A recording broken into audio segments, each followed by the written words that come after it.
So ito nga guys, at last time na nag-diving tayo ay nagkaroon problema tong ating pamana. So ito, papalitan natin yung kanyang pinaka-tubo. At ayan, kung mapapansin nyo, tinanggal natin yung tubo rito sa dulo ng ating pamana. Kasi nga last time guys, nung tayo ay nag-diving, so kinalawang yung tubo na inilagay natin. Kasi nga hindi naman pala siya tunay na stainless. Kaya ito ngayong araw ay pinalitan natin ng pure stainless na talagang hindi kinakalawang. So papalitan natin ngayon at ito, sisimulan nating i-cutting. So medyo may kahirapan lang guys talaga mag cutting dahil medyo may katigasan din kasi itong stainless at makapal siya. Sa gabal kasi guys, ang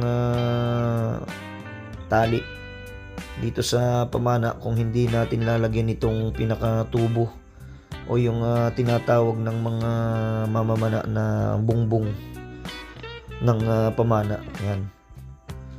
Kaya ito, lalagyan natin.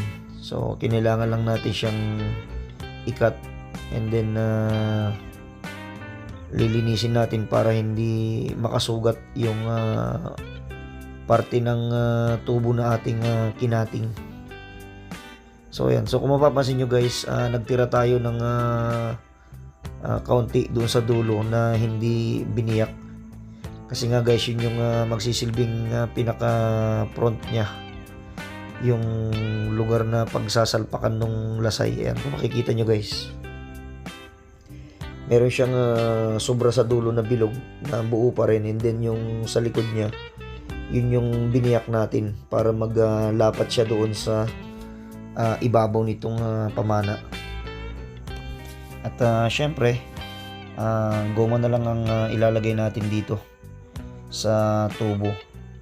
Kasi dati nilagyan natin siya ng stainless, and then nilagyan natin siya ng stainless